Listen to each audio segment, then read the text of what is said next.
மலையாளத்தில் ரீசெண்டாக ரிலீஸ் ஆன லோகம் சாப்டர் 1 அந்த படம் தான் பார்க்க போகிறோம். ஸோ கல்யாணி பிரியதர்ஷன் படத்துலேருந்து மெயின் லீட் கேரக்டர் பண்ணிருக்காங்க. அதுக்கப்புறம் வந்து நஸ்லீன் பண்ணியிருக்காரு. அதுக்கப்புறம் ஒரு பெரிய திரைப்பட்டாளமே இருக்குன்னு தான் சொல்லணும்.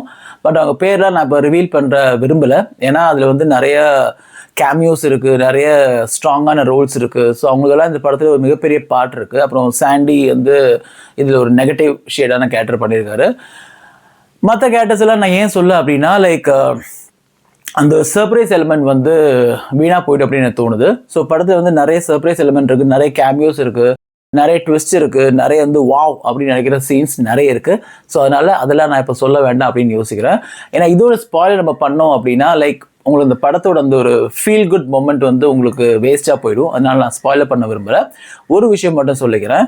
ஸோ சந்திரா அப்படிங்கிற பேருக்கான மீனிங் என்ன அப்படின்னா லைக் ஜென்ரலாக சந்திரன் அப்படிங்கிறவர் நைட்டில் வந்து ஃபுல்லாக இருப்பார். ஸோ அவர் பவர்ஃபுல்லாக இருப்பார். மார்னிங் சந்திரன் இருக்க மாட்டாங்க. ஸோ மார்னிங் பவர் இல்லை அப்படிங்கிற மாதிரி ஒரு கான்செப்ட் இருக்கலாம். அப்படி இல்லைன்னா எனக்கு என்ன தோணுச்சு இப்போ சொல்ல அப்படின்னா லைக் சந்திரா அப்படின்னு சொல்லும்போது சந்திரன் எப்படின்னா லைக் ஃபுல் மூணாக இருப்பார். அப்புறம் கம்மியாக கடைசியில் சந்திரக்கலை மாதிரி வருவார். கரெக்டாக? ஸோ அந்த மாதிரி அந்த 15 டேஸை வந்து ஒரு நைட்டாக யோசிங்க. ஸோ ஒரு நைட்டு வந்துட்டு ஃபுல் மூணாக இருக்கும்போது பவர்ஃபுல்லாக இருப்பாங்க. கம்மியாக கடைசியில் மார்னிங் சன் வரும்போது வெறும் சந்திரகளை மட்டும்தான் இருக்கும். அந்த சைக்கிள் சொல்லுவாங்கல்ல, அது ஒரு 1 டே யோசிச்சா உங்களுக்கு இது பேருக்கான மீனிங் உங்களுக்கு வந்து புரிஞ்சிடும். அதுக்கப்புறம் எல்லாம் ரொம்ப நாளாக பண்ணிருக்காங்க. So Kalyani Priyadarshan she done a fantastic fabulous acting இந்த மூவி. அதுக்கப்புறம் நஸ்லீன் வந்து ஆஸ் யூஷுவல் அவர் காமெடி ட்ராக் வந்துட்டு சூப்பராக பண்ணியிருக்காங்க.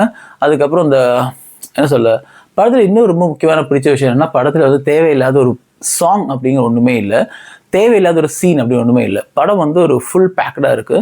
ஸோ அடுத்தது என்ன அப்படிங்கிற கியூரியாசிட்டிலே படத்தை எடுத்துகிட்டு போகிறாங்க. அதெல்லாம் ரொம்ப நல்லா இருந்துச்சு. இன்ட்ரோல் பிளாக்கும் படத்தில் ரொம்ப நல்லா இருந்துச்சு.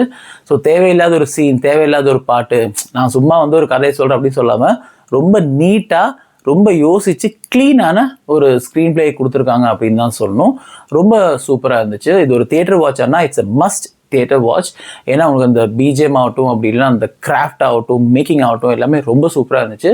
பட் கிட்ஸை கூட்டு போகும்போது வாட்டி யோசிச்சு கூட்டு போங்க. ஏன்னா குழந்தைகள் பயப்படுறதுக்கான வாய்ப்புகள் இருக்குது. இது கொஞ்சம் ஆக்ஷன் ஓரியன்டாக ரொம்ப பிளட் எல்லாம் காட்டுற மாதிரி கொஞ்சம் ஹார்ட் கோராக இருக்குது. அதனால் கிட்ஸை கூட்டு போகிறவங்க கொஞ்சம் யோசிச்சுட்டு கூட்டு போங்க. மற்றபடி it's a good time to watch, good one to watch. அதுக்கப்புறம் வந்து ஒரு பெரிய விஷயம் என்ன சொல்லணும் அப்படின்னா இந்தியாவில் ஒரு சூப்பரான ஒரு சூப்பர் ஹீரோ கான்செப்டை கிக் ஸ்டார்ட் பண்ணிருக்காங்க அப்படின்னு எனக்கு தோணுது. ஆல்ரெடி ஹிந்தியில் கிறிஸ்டெல்லாம் ட்ரை பண்ணாங்க. பட் அப்புறம் அதை வந்து கண்டினியூ பண்ணல.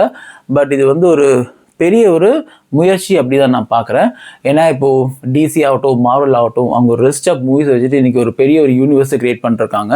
ஸோ அந்த மாதிரி இவங்க ஒரு பெரிய யூனிவர்ஸ் கிரியேட் பண்ண தான் ட்ரை பண்ணுறாங்க அப்படின்னு நான் நம்புகிறேன். ஏன்னா அவங்க சாப்டர் 1 பேர் வச்சுருக்காங்க. நெக்ஸ்ட் பார்ட்டுக்கான பேரையும் டுவர்ட்ஸ் எண்ட் அவங்க சொல்கிறாங்க. ஸோ அதுதான். ஸோ படம் முடிஞ்சது போகாதீங்க. படம் முடிஞ்சதுக்கப்புறம் ஒரு 2-3 முக்கியமான விஷயங்கள்லாம் படத்தில் வரும். ஸோ கடைசியில் பேர் முடிச்சு எண்டு போடுற வரைக்கும் உட்காந்துருங்க. நிறைய விஷயங்கள் அவங்க ரிவீல் பண்ணுறாங்க படத்தில். ஸோ அதெல்லாமே கொஞ்சம் சுவாரஸ்யமாக தான் இருந்துச்சு. ஸோ சாப்டர் 2க்காக எல்லாரும் மாதிரியும் நானும் வெயிட் பண்ணுறேன். இந்த வீடியோவில் இவ்வளோ போதும். ஸ்பாய்லர்ஸ் வேண்டாம். படத்தை பாருங்கள், என்ஜாய் பண்ணுங்கள். Stay tuned with Russ boys. Love you all.